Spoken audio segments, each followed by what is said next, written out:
નમસ્કાર મારા વાલા વિદ્યાર્થી મિત્રો, સ્વાગત છે તમારું। આજે વાત કરીશું ધોરણ 8માં આપણી વાર્ષિક પરીક્ષા જે વિજ્ઞાન અને ટેકનોલોજીનું પેપર લેવામાં આવનાર છે તેના પેપરનું આપણે આ વિડીયોમાં સચોટ સોલ્યુશન કરવાના છીએ। તો ચાલો વિદ્યાર્થી મિત્રો વિડીયોની શરૂઆત કરીએ। તેના પહેલાં તમે ખાસ ચેનલમાં નવા હોય તો ચેનલને મિત્રો અવશ્ય સબસ્ક્રાઈબ કરી વિડીયોને લાઇક અને શેર કરવાનું પણ ન ભૂલતા। પ્રશ્ન નંબર મિત્રો 1 છે એનો આ છે હેતુલક્ષી પ્રકારના પ્રશ્નો છે જેની અંદર નીચે આપેલા વિકલ્પમાંથી યોગ્ય વિકલ્પ પસંદ કરી જવાબ લખવાના છે। પહેલો વિકલ્પ છે કે સ્ત્રીઓમાં પ્રજનન ઉંમરની શરૂઆત ત્યારે થાય છે જ્યારે, તો અહીંયા 4 ઓપ્શન આપેલા છે, તેમાં આપણો સાચો જવાબ આવશે કે ઋતુસ્રાવની શરૂઆત થાય છે ત્યારે। બીજું, કઈ ગ્રંથિઓની વધારે ક્રિયાશીલતાથી ચહેરા પર ખીલ થાય છે, તો આપણો જવાબ આવશે પ્રસ્વેદ ગ્રંથિ અને તૈલી ગ્રંથિ। 3, સ્તન ગ્રંથિનો વિકાસ કે આંતરસ્ત્રાવની અસર હેઠળ થાય છે, તો આપણો જવાબ આવશે ઇસ્ટ્રોજન। 4, કઈ વયજૂથના ગાળો તરુણ અવધિનો છે, તો જવાબ આવશે 11 થી 18 વર્ષ। 5, મોટી ઉંમરે ઋતુસ્રાવ બંધ થઈ જવાની ક્રિયાને શું કહે છે, તો એને રજોનિવૃત્તિ કહેવાય। 6, મનુષ્યના દૈહિક કોષોમાં રંગસૂત્રોની કેટલી જોડ હોય છે, તો 23 જોડ હોય છે અને કુલ રંગસૂત્રો 46 હોય છે। 7, જાતીય અંતઃસ્ત્રાવો કઈ ગ્રંથિના અંતઃસ્ત્રાવના નિયંત્રણમાં હોય છે, તો જવાબ આવશે પિટ્યુટરી ગ્રંથિ। 8, અફલિત અંડકોષમાં હંમેશા કયું લિંગ રંગસૂત્રો હોય છે, તો મિત્રો આવશે X। 9, કયા અંતઃસ્ત્રાવની ઉણપથી ડાયાબિટીસ થાય છે, તો ઇન્સ્યુલિન। 10, કઈ ગ્રંથિના અંતઃસ્ત્રાવની મુક્ત થવા પર પિટ્યુટરી ગ્રંથિનું નિયમન નથી, તો જવાબ આવશે સ્વાદુપિંડ। 11, દેડકામાં કાયાંતરણ કયા અંતઃસ્ત્રાવની અસર હેઠળ થાય છે, તો જવાબ આવશે થાઇરોક્સિન। 12, નર જાતિ અંતઃસ્ત્રાવ કયો છે, તો ટેસ્ટોસ્ટેરોન। 10, HIV વાયરસ દ્વારા કયો રોગ થાય છે, તો એઇડ્સ। 14, ધાતુની થાળી પર ચીપીઓ અફળાવાથી અવાજ શેમાં ઉત્પન્ન થાય છે, તો થાળીમાંથી। 15, ચોમાસામાં રાત્રિના સમયે સાંભળવા મળતો તમરાનો અવાજ શાના દ્વારા ઉત્પન્ન થાય છે, તો પાંખોનો ફફડાટથી। 16, નીચેના પૈકી કયો ધ્વનિ હવાના કંપનથી ઉત્પન્ન થાય છે, તો વ્યક્તિના નસકોરા। એના પછી મિત્રો બ જોઈશું, માગ્યા મુજબ જવાબ આપવાના છે। અહીંયા તમને મિત્રો તફાવત પૂછવામાં આવશે। તફાવતની અંદર વાત કરીએ તો સંગીત અને ઘોંઘાટ, બરાબર, એટલે ઘોંઘાટ અને સંગીત, તો એનો મિત્રો આપણે આ રીતે તફાવત લખી શકીએ છીએ કે ઘોંઘાટ તો કે ભાઈ તે અસુખદ ધ્વનિ છે, જ્યારે સંગીત તે કર્ણપ્રિય ધ્વનિ છે। ઘોંઘાટ તો તેનાથી ધ્વનિ પ્રદૂષણ થાય છે, જ્યારે સંગીત તો તેનાથી ધ્વનિ પ્રદૂષણ થતું નથી। ઘોંઘાટ તો તેનાથી સ્વાસ્થ્ય સંબંધી સમસ્યાઓ ઉદ્ભવે છે, જ્યારે સંગીત તો તેમાં તે સ્વાસ્થ્ય માટે સારું છે। ઘોંઘાટ તો કે ભાઈ કોઈ ચોક્કસ વાદ્ય વડે ઘોંઘાટ ઉદ્ભવતો નથી, જ્યારે સંગીત ઉત્પન્ન કરવા ચોક્કસ વાદ્યની જરૂર છે। એના પછી મિત્રો આવશે સંપર્ક બળ અને બિન સંપર્ક બળ। તો સંપર્ક બળની અંદર વાત કરીએ તો કે ભાઈ જ્યારે પદાર્થો એકબીજા સાથે ભૌતિક સંપર્કમાં હોય ત્યારે તેમની વચ્ચે પ્રવર્તતા બળોની સંપર્ક બળો કહે છે। જ્યારે બિન સંપર્ક બળ તો બે પદાર્થો વચ્ચે કોઈ ભૌતિક સંપર્ક ન હોય ત્યારે તેમની વચ્ચે પ્રવર્તતા બળો અસંપર્ક બળો કહેવાય છે। સંપર્ક બળના અંદર ઉદાહરણ આપીએ તો સ્નાયુ બળ અને ઘર્ષણ બળ, જ્યારે બિન સંપર્ક બળમાં સ્થિતિ, વિદ્યુત બળ અને ચુંબકીય બળનો સમાવેશ થાય। એના પછી મિત્રો ભેદ સ્પષ્ટ કરવાનો છે શ્રાવ્ય ધ્વનિ અને અશ્રાવ્ય ધ્વનિ। તો કે ભાઈ જે ધ્વનિની આવૃત્તિ 20 Hz અને 20,000 Hzની વચ્ચે હોય તેની શ્રાવ્ય ધ્વનિ કહે છે। જે ધ્વનિ આવૃત્તિ 20 Hzથી ઓછી અને 20,000 Hzથી વધારે હોય તેને મનુષ્યના કાન સાંભળી શકતા નથી, માટે આવી ધ્વનિ અશ્રાવ્ય ધ્વનિ કહેવામાં આવે છે। એના પછી મિત્રો વિદ્યુતના સુવાહક અને મંદવાહકનો ભેદ સ્પષ્ટ કરો। તો વિદ્યુતના સુવાહક તો કે ભાઈ જે પદાર્થ વિદ્યુત પ્રવાહનું વહન સરળતાથી કરે છે તેને સુવાહક કહે છે, જ્યારે જે પદાર્થમાંથી વિદ્યુત પ્રવાહનું વહન થઈ શકતું નથી તો તેને મંદવાહક કહે છે। ઉદાહરણ તરીકે જોઈએ તો કોપર અને એલ્યુમિનિયમ, જ્યારે મંદવાહકમાં લાકડું અને રબરનો સમાવેશ થાય છે। એના પછી મિત્રો છે બળ અને દબાણનો ભેદ સ્પષ્ટ કરવાનો છે। તો કે બળ પદાર્થ પર નીચે અસરને લીધે પદાર્થની ગતિની અવસ્થા અને તેનો આકાર બદલાઈ શકે તેને બળ કહે છે, જ્યારે દબાણ તો એકમ ક્ષેત્રફળ દીઠ લાગતા બળ અને દબાણ કહે છે। બળ તો કે બળના મુખ્યત્વે બે પ્રકાર છે, સંપર્ક બળ અને અસંપર્ક બળ, જ્યારે દબાણ તો દબાણના મુખ્ય બે પ્રકાર છે, વાતાવરણીય દબાણ અને ગુરુત્વાકર્ષણીય દબાણ। એના પછી છઠ્ઠું છે સ્થિત વિદ્યુત બળ અને ગુરુત્વાકર્ષણ બળ। તો સ્થિત વિદ્યુત બળની વાત કરીએ તો મિત્રો એક વિદ્યુત ભારિત પદાર્થ વડે બીજા વિદ્યુત ભારિત કે વિદ્યુત ભાર રહિત પદાર્થ પર લાગતા બળને સ્થિત વિદ્યુત બળ કહે છે, જ્યારે ગુરુત્વાકર્ષણ બળ તો પદાર્થ કે વસ્તુઓ પૃથ્વી તરફ એટલે પડે છે કારણ કે પૃથ્વી તેમની પોતાની તરફ ખેંચે છે। આ બળને ગુરુત્વાકર્ષણીય બળ અથવા તો માત્ર ગુરુત્વ કહે છે। સ્થિતિ વિદ્યુત બળ તો કે બે પદાર્થો સંપર્કમાં ન હોય ત્યારે આ બળ લાગે છે, જ્યારે ગુરુત્વાકર્ષણ બળ બધા જ પદાર્થો પર લાગે છે. મિત્રો એના પછી આપણે કંપવિસ્તારની આવૃત્તિ એનો પણ અહીંયા તમારે છે એ તૈયાર કરવાનો રહેશે તફાવત. પ્રશ્ન 2 છે એનો છે ટૂંકમાં જવાબ આપવાના છે, 3માંથી 2 લખવાના હોય છે, પરંતુ મિત્રો તમને ઘણા બધા પ્રશ્નો આપણે મોસ્ટ આઈએમપી આપી દઈએ જે તમારી પરીક્ષામાં પૂછી શકે છે. પહેલો છે કે ભાઈ તળાવના કિનારે બેઠા હોઈએ ત્યારે પાણીનો અવાજ આવતો નથી, જ્યારે દરિયાના કિનારે બેઠા હોઈએ ત્યારે પાણીનો અવાજ આવે છે. આવું કેમ થાય છે? ટૂંકમાં સમજાવો. તો કે ભાઈ કારણ કે દરિયા કિનારે પવન સાથે પાણીમાં મોજા ભરતી ઓટ આવતી હોય છે, માટે પાણીનો અવાજ આવે છે, જ્યારે તળાવમાં આવા મોજા આવતા હોતા નથી. બીજો પ્રશ્ન છે આપણે ધ્વનિ કેવી રીતે સાંભળી શકીએ છીએ? તો કે ભાઈ જ્યારે કોઈ વ્યક્તિ, પ્રાણી અને પક્ષી બોલે ત્યારે તેનો ધ્વનિ હવામાં પ્રસરે છે અને એ ધ્વનિ આપણા કાન સુધી પહોંચતા આપણે સાંભળી શકીએ છીએ. ત્રીજું, જો કાનનો પડદો ફાટી જાય તો આપણે અવાજ સાંભળી શકીએ? કેમ? તો કે ભાઈ જો કાનનો પડદો ફાટી જાય તો આપણે અવાજ સાંભળી શકીએ નહીં, કારણ કે પડદાની ધ્રુજારીથી આપણા કાનની અંદર રહેલા હાડકાની ધ્રુજારીથી આપણે અવાજ સાંભળી શકીએ છીએ. 4, દરેક પશુ પંખીના અવાજ આપણે શા માટે સાંભળી શકતા નથી? તો કેવી? કારણ કે કંપિત થતી ધ્વનિ વસ્તુ કે પશુ પંખી દ્વારા ઉત્પન્ન થયેલી ધ્વનિની આવૃત્તિ શ્રાવ્ય વિસ્તારમાં પડતી હોય તો એ ધ્વનિ આપણે સાંભળી શકીએ, નહીંતર દૂર પશુ પક્ષી અવાજ કરે તો પણ આપણે સાંભળી શકતા નથી. એવી રીતે મિત્રો 5મો પ્રશ્ન છે ચામાચીડી અને વનવાગોળ જેવા પ્રાણીઓ અંધારામાં પોતાનો રસ્તો કેવી રીતે શોધે છે? તો એનો સરસ મજાનો જવાબ આપણે લખી શકીએ કે ભાઈ ચામાચીડી અને વનવાગોળ વડે ઉત્પન્ન થતી ધ્વનિ વધુ આવૃત્તિવાળી એટલે કે વધારે પીચવાળી હોય છે, જે આપણે સાંભળી શકતા નથી, પણ આવા ધ્વનિ કોઈ વસ્તુને અથડાઈને પાછા ફરે તે પરથી ચામાચીડિયા જેવા પ્રાણી પોતાનો રસ્તો શોધી શકે છે. એના પછી 6થો પ્રશ્ન છે ડોલ્ફિન, વહેલ જેવા પ્રાણીઓ દરિયામાં પોતાના વાર્તાલાપ કેવી રીતે કરતા હશે? તો જવાબ છે કે ભાઈ ડોલ્ફિન, વહેલ જેવા પ્રાણીઓ વડે ઉત્પન્ન થતી ધ્વનિની આવૃત્તિ પીચવાળી હોય છે, જેની મદદથી ડોલ્ફિન, વહેલ જેવા પ્રાણીઓ દરિયામાં વાર્તાલાપ કરી શકે છે. એના પછી મિત્રો આગળ પણ પ્રશ્નો તમે અહીંયા જવાબ છે એ તૈયાર કરી શકો છો કે ભાઈ હમિંગબર્ડ નામનો પક્ષી 1 સેકન્ડમાં સરેરાશ 53 વખત પોતાની પાંખ ફફડાવે છે, છતાં તેના દ્વારા ઉત્પન્ન થતો અવાજ તમે શા માટે સાંભળી શકતા નથી? બરાબર, એ પણ મિત્રો અહીંયા લખી શકીએ છીએ કે ભાઈ આવા કંપનથી ઉત્પન્ન થતી ધ્વનિ આવૃત્તિ આપણે સાંભળી શકતા ન હોવાથી તે અવાજ આપણે સાંભળી શકતા નથી. બરાબર. પછી 8મો છે મનીષાબહેનના ઘરની નજીક ઘડિયાળનો ટાવર આવેલો છે. તે નોંધે છે કે દિવસ કરતાં રાત્રે ઘડિયાળની ઘંટડીનો અવાજ વધુ સ્પષ્ટ સમજાય છે. આવું શા માટે? તો મિત્રો કારણ આપેલું છે કે કારણ કે દિવસે પ્રમાણમાં વધુ ઘોંઘાટ થતો હોવાથી રાત્રિના સમયે ઘંટડીનો અવાજ વધુ સ્પષ્ટ સમજાય છે. 9મો પ્રશ્ન છે આપણે જાણીએ છીએ કે અવાજ ઉત્પન્ન થતાં ધ્રુજારી જરૂરી છે, પરંતુ બધા જ ધ્રુજતા કંપન કરતા પદાર્થોનો અવાજ સાંભળી શકતા નથી. શા માટે? તો એનો પણ જવાબ આપણે લખી શકીએ કે ભાઈ આપણે જાણીએ છીએ કે અવાજ ઉત્પન્ન થતાં ધ્રુજારી જરૂરી છે, પરંતુ ધ્વનિની આવૃત્તિ 20 હર્ટ્ઝ થી 20,000 હર્ટ્ઝની વચ્ચે હોય છે, તો તેવા ધ્વનિ શ્રાવ્ય છે, પરંતુ 20 હર્ટ્ઝથી ઓછી આવૃત્તિ અને 20,000 હર્ટ્ઝથી વધુની ધ્વનિ આપણે સાંભળી શકતા નથી. એના પછી બ છે સવિસ્તર ઉત્તર લખવાના છે. પહેલું છે કે ભાઈ તમને તમારા હાથમાં પાણીથી ભરેલી એક પ્લાસ્ટિકની ડોલ જમીનથી ઉપર પકડી રાખેલી છે. ડોલ પર લાગતા બળોના નામ જણાવો. ડોલ પર લાગતા બળોના કારણે તેની ગતિની અવસ્થામાં કેમ ફેરફાર થતો નથી? સમજાવો. તો મિત્રો ડોલ પર સ્નાયુ બળ અને ગુરુત્વાકર્ષણ બળ લાગે છે. સ્નાયુ બળ ડોલ પર ઉર્ધ્વ દિશામાં લાગે છે અને ગુરુત્વાકર્ષણ બળ અધો દિશામાં લાગે છે. બંનેના મૂલ્યો સમાન છે. આમ ડોલ પર લાગતા બંનેના બળો સમાન મૂલ્યોના અને પરસ્પર વિરુદ્ધ દિશામાં છે, તેથી તેમનું પરિણામી બળ 0 છે. તેથી ડોલની ગતિની અવસ્થામાં ફેરફાર થતો નથી.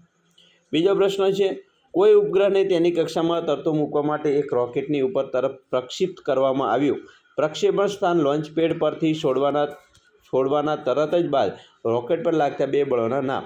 તો કે ભાઈ ગુરુત્વાકર્ષણ બળ, તો કે જે રોકેટ પર અધો દિશામાં પૃથ્વીના કેન્દ્ર તરફ લાગે છે, અને બીજું હવાનું ઘર્ષણ બળ, જે રોકેટની ગતિની વિરુદ્ધ દિશામાં લાગે છે. એના પછી બળ એટલે શું? જુદા જુદા ઉદાહરણો દ્વારા સમજૂતી આપો. તો મિત્રો બળ એટલે પદાર્થોને ધક્કો મારવો કે ખેંચવો. ઉદાહરણ તરીકે 1 ટેબલ પર પડેલી પુસ્તકની ગતિ કરાવી. 2 દરવાજો ખોલવો કે બંધ કરવો. 3 ક્રિકેટ બોલને બેટ વડે ફટકારવો. 4 સામાન ભરેલ ગાડાને ચલાવવું. ઉપરના ઉદાહરણમાં જણાવેલ દરેક ક્રિયાઓને ધક્કો મારવો કે ખેંચવું એવા જૂથોમાં વહેંચી શકાય. એના પછી ચોથો મિત્રો પ્રશ્ન છે કે પદાર્થની ગતિની અવસ્થા એટલે શું? બળ દ્વારા તે કઈ રીતે બદલાય છે? તો એનો જવાબ છે કે પદાર્થની જે અવસ્થાને તેની ઝડપ તેમજ ગતિની દિશા દ્વારા વર્ણવવામાં આવે છે તેને પદાર્થની ગતિની અવસ્થા કહે છે. સ્થિર પદાર્થ પર પર લગાડતા બળને લીધે પદાર્થ ગતિમાં આવે છે, જ્યારે ગતિમાં રહેલા પદાર્થની ગતિની દિશામાં બળ લાગતા તેની ઝડપ વધે છે. જ્યારે ગતિની દિશાની વિરુદ્ધ દિશામાં બળ લાગતા તેની ઝડપ ઘટે છે. તેમજ ગતિની દિશા પણ ઘણીવાર બદલાય છે. આમ બળ લાગવાથી પદાર્થની ગતિની અવસ્થા બદલાય છે. એના પછી મિત્રો નેક્સ્ટ પ્રશ્ન છે, બળ દ્વારા ઉત્પન્ન થઈ શકતી અસરો. એના વિશે પણ મિત્રો આ જવાબ તૈયાર કરી શકો છો. પછી સંપર્ક અને અસંપર્ક બળો સમજૂતી આપવાની છે, બરાબર. પછી સ્થિતિ વિદ્યુત બળ એટલે શું, તેના અસંપર્ક બળ કેમ કહે છે, બરાબર. પછી બે ચુંબક વચ્ચે લાગતું બળ બિન સંપર્ક બળ છે, તમે કઈ પ્રવૃત્તિ દ્વારા નક્કી કરશો. મિત્રો આ રીતે તમારે જવાબ છે એના તૈયાર કરવાના રહેશે, બરાબર. આકૃતિ સહિત સમજૂતી આપેલી છે. ઘણા બધા પ્રશ્નો છે, આપણે જોવાના છીએ, બરાબર. એટલે તમને ધીમે ધીમે મેં થોડીક સ્કીપ પણ કરું છું. આ પ્રશ્નો તૈયાર કરી લેજો. એના પછી પ્રશ્ન મિત્રો 3 છે. અહીંયા હેતુલક્ષી પ્રકારના પ્રશ્નો છે, જેમ કે ઋતુસ્રાવ માટેનો સામાન્ય સમયગાળો શું હોય છે, તો કે ભાઈ 28 થી 30 દિવસ. પછી સ્ત્રીઓમાં પ્રજનનક્ષમ તબક્કા કેટલા દાયકાઓ સુધી ચાલે છે, તો 3. પછી ત્રીજું છે, સ્તન ગ્રંથિનો વિકાસ કે આંતરસ્ત્રાવની અસર હેઠળ થાય છે, તો ઇસ્ટ્રોજન. 4. કઈ વયજૂથના ગાળો 3 અવધિનો છે, તો કે 11 થી 18 વર્ષ. 5. મોટી ઉંમરે ઋતુસ્રાવ બંધ થઈ જવાની ક્રિયાને રજો નિવૃત્તિ કહે છે. આપણે મિત્રો આગળ પ્રશ્નો જોયા છે, બરાબર. એના એ પ્રશ્નો છે. બીજું એના પછી મિત્રો પ્રશ્નો છે, એક શબ્દમાં જવાબ આપવાના છે કે જાતીય અંતરસ્ત્રાવના ઉત્પાદનનું નિયંત્રણ કરતો અંતરસ્ત્રાવ ક્યાંથી ઉત્પન્ન થાય છે, તો પિટ્યુટરી ગ્રંથિ. બીજું સ્ત્રીમાં ગર્ભાશયનું અંદરનું સ્તર તેના રુધિરવાહિનીઓ સાથે તૂટતા થતા રક્તસ્રાવને શું કહે, તેને ઋતુસ્રાવ કહેવાય. 3. મનુષ્યના પ્રજનન કોષમાં કેટલા રંગસૂત્રો હોય, તો 23. 4. એન્ડ્રીનલ ગ્રંથિને અન્ય કયા નામથી ઓળખવામાં આવે છે, તો એને અધિબુક ગ્રંથિ કહેવાય. પછી મિત્રો બીજા પ્રશ્નો છે, મધુપ્રમેહ રોગ માટે કઈ ગ્રંથિને કાર્યમાં થતો વિક્ષેપ કારણભૂત હોય છે, તો સ્વાદુપિંડ. પછી 6. કઈ ગ્રંથિ માથામાં આવેલી છે, તો પિટ્યુટરી ગ્રંથિ. 7. કઈ ગ્રંથિ ઇન્સ્યુલિન અંતઃસ્ત્રાવ ઉત્પન્ન કરે છે, તો સ્વાદુપિંડ. 8. ગળાના ભાગમાં આવેલી અંતઃસ્ત્રાવી ગ્રંથિ કઈ છે, તો થાઇરોઇડ ગ્રંથિ. 9. કોનું પુખ્ત પ્રાણી દેડકો છે, તો ટેડપોલ. 10. એઇડ્સ કયા વાયરસથી થતો રોગ છે, તો HIV. મનુષ્યમાં તરુણાવસ્થાની ઉંમર ક્યાં સુધીની હોય છે, તો મિત્રો 11 થી 18 કે 19 વર્ષ સુધીની. 12. તરુણાવસ્થામાં શાના કારણે વ્યક્તિઓ ઊંચો બને છે, તો કે ભાઈ તરુણાવસ્થામાં હાથ અને પગના હાડકાઓની લંબાઈમાં વધારો થવાને કારણે વ્યક્તિ ઊંચો બને છે. 13. કયું અંગ કંઠમણી તરીકે ઓળખાય છે, તો કે ભાઈ છોકરામાં સ્વરપેટી કંઠમણી તરીકે ઓળખાય છે. 14. અંતઃસ્ત્રાવ શું છે, તો કે ભાઈ અંતઃસ્ત્રાવ ગ્રંથિઓ વડે સ્ત્રાવ પામતા રાસાયણિક પદાર્થ છે. 15. જાતીય અંતઃસ્ત્રાવના નામ, તો મિત્રો ટેસ્ટોસ્ટેરોન અને ઇસ્ટ્રોજન. 16. રજોદર્શનનો અર્થ, તો કે ભાઈ રજોદર્શનનો અર્થ તરુણોમાં યૌવનારંભની શરૂઆતમાં થતો પ્રથમ ઋતુસ્રાવ છે. 13. 17. રજોનિવૃત્તિ એટલે શું, તો કે ભાઈ રજોનિવૃત્તિ એટલે સ્ત્રીમાં 45 થી 50 વર્ષની ઉંમરે ઋતુસ્રાવ બંધ થઈ જવાની ક્રિયા છે. 18. આપણા દેશમાં છોકરા અને છોકરી માટે લગ્ન વય કેટલી છે, તો મિત્રો છોકરા માટે 21 ને છોકરી માટે 18 વર્ષ, બરાબર. બીજા પણ ઘણા બધા પ્રશ્નો છે મિત્રો, તૈયાર કરવાના છે તમારે. આ પ્રશ્નો મિત્રો મોસ્ટ આઈએમપી છે, એટલે આ પ્રશ્નો પણ તૈયાર કરી લેવાના રહેશે, બરાબર. એકવાર વાંચી લેજો મિત્રો, તમને તમારી પરીક્ષામાં ખૂબ જ ઉપયોગી નીવડશે. મોસ્ટ આઈએમપી પ્રશ્નો છે. પછી મિત્રો વૈજ્ઞાનિક કારણ આપવાના છે કે ભાઈ આપણે આપણા કાનમાં ક્યારેય તીક્ષ્ણ અણીદાર સખત વસ્તુ નાખવી જોઈએ નહીં. કેમ, તો કે ભાઈ જો આપણે આપણા કાનમાં તીક્ષ્ણ અણીદાર સખત વસ્તુ નાખીએ તો કાનના પડદાને નુકસાન થવાની શક્યતા છે, જેના કારણે આપણી શ્રવણ સાંભળવાની શક્તિ ઓછી થઈ શકે છે. બીજું, રસ્તાની બંને બાજુએ વૃક્ષો ઉગાડવા જોઈએ. તો કે ભાઈ રસ્તો પર ગતિમાન વાહનોને લીધે ધ્વનિ પ્રદૂષણ ઉદ્ભવે છે. આ ધ્વનિ પ્રદૂષણની હાનિકારક અસરો ઓછી કરવાની રસ્તાની બંને બાજુએ વૃક્ષો ઉગાડવા જોઈએ, જેથી કરીને ઘોંઘાટ રહેઠાણો સુધી પહોંચી શકશે નહીં. પછી ત્રીજું છે, શૂન્ય અવકાશમાં ધ્વનિ પ્રસરણ પામતો નથી, એનું પણ કારણ સમજૂતી આપેલું છે. પછી મચ્છર વડે ઉત્પન્ન થતો ધ્વનિ સિંહની ગર્જનાથી ઉદ્ભવતા ધ્વનિ કરતાં જુદો છે. તો આ પ્રશ્ન મિત્રો ખાસ તૈયાર કરી લેજો. પછી સ્ટીમર ટમ્બલર પર ધાતુના ચમચાને હળવેથી અફાળતા નિર્બળ ધ્વનિ ઉદ્ભવે છે, જ્યારે જોરથી અફાળતા પ્રબળ ધ્વનિ ઉદ્ભવે છે. પછી ચંદ્ર પર બે વ્યક્તિઓ એકબીજા સાથે વાતચીત કરી શકતા નથી. તો આ પ્રશ્ન પણ મિત્રો મોસ્ટ આઈએમપી છે. પછી કારણ આપી સમજૂતી આપવાના છે, કોઈ પણ એક પૂછી શકે છે, જેમ કે પિટ્યુટરી ગ્રંથિને સર્વોપરી ગ્રંથિ કહે છે, એની પણ સમજૂતી આપવાની છે. પછી 8મા ધોરણમાં અભ્યાસ કરતી અવનીને ચહેરા પર ખીલ થવાની શરૂઆત થાય છે, તેના કારણો જણાવો.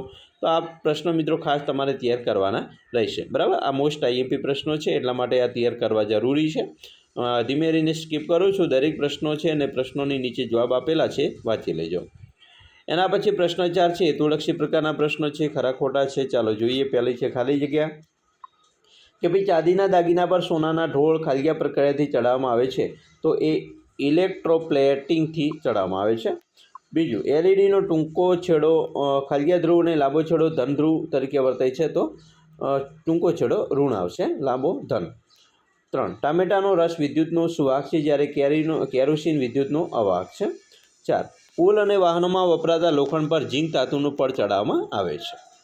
5, ઘર્ષણ એકબીજાના સંપર્કમાં રાખેલી બે વસ્તુઓની સપાટીની વચ્ચે સાપેક્ષ ગતિનો વિરોધ કરે છે. 6, ઘર્ષણ સપાટીઓના પ્રકાર પર આધાર રાખે છે. 7, ઘર્ષણ ઉત્પન્ન થતાં મિત્રો ઉષ્મા કરે છે, બરાબર, ઉત્પન્ન થાય છે. 8, કેરમ બોર્ડ પર પાવડર છાંટવાથી ઘર્ષણ મિત્રો ઓછું થઈ જાય છે. 9, સ્લાઇડિંગ સરકતું ઘર્ષણ એ સ્થિતિ ઘર્ષણ કરતાં મિત્રો ઓછું હોય છે. 10, પ્લાસ્ટિકની રિફિલની પોલિથીન સાથે કસવામાં આવે છે ત્યારે તે વીજભાર મેળવે છે. 11, સમાન વીજભાર વચ્ચે મિત્રો અપાકર્ષણ થાય છે. પછી 12, ધન વીજભાર અને ઋણ વીજભાર વચ્ચે મિત્રો આકર્ષણ થાય છે. તો આ પ્રશ્નો પણ મિત્રો ખાસ મોસ્ટ આઈએમપી છે, તમારે એના તૈયાર કરવા રહેશે. પછી બહુવિકલ્પ પ્રકારના પ્રશ્નો છે, કે ભાઈ પ્રવાહીમાં ગતિ કરતી વસ્તુઓને યોગ્ય આકાર આપીને ક્યાં ઘર્ષણને ઘટાડી શકાય, તો તરલ ઘર્ષણને. બીજું, મશીનોમાં શાનો ઉપયોગ કરીને ઘર્ષણ ઘટાડી શકાય, તો બોલ બેરિંગ. પછી ત્રીજું, નીચેનામાંથી કયા સાધનમાં ઘર્ષણ બળ ઘટાડવા માટે ઊંજણનો ઉપયોગ કરવામાં આવે છે, તો હિંચકો, દરવાજાના મિજાગરા અને સાયકલની ચેઇન, એટલે કે તમામ. 4, સપાટીને ખાલિયા બનાવીને ઘર્ષણ વધારી શકાય છે, તો ખરબચડી. 5, ખાલિયા બળને ઓછું કરવા માટે કુસ્તીબાજ પોતાનું શરીર પર તેલ લગાડે છે, તો સ્નાયુ બળ ઓછું કરવા. 6, પ્રગતિ રિફિલની પોલિથીનમાં કોથળી સાથે અને ફૂલાવેલા ફુગાને ઊન સાથે ઘસીને એકબીજાની નજીક લાવે છે, તો તેણીને નીચેનામાંથી શું જોવા મળશે, તો મિત્રો બંને વીજભાર ભારિત તો થાય છે પણ આકર્ષણ કે અપાકર્ષણ થતું નથી, તે જોવા મળશે. બીજા મિત્રો ઘણા બીજા પ્રશ્નો છે પણ તમે ખાસ વાંચજો. ખરા ખોટા થોડાક જોઈ લઈએ.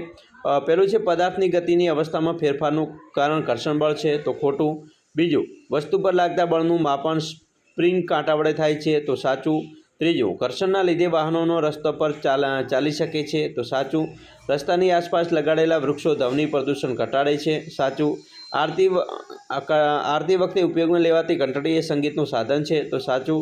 લીંબુનો રસ વિદ્યુતનો સુવાહક છે, તો સાચું છે.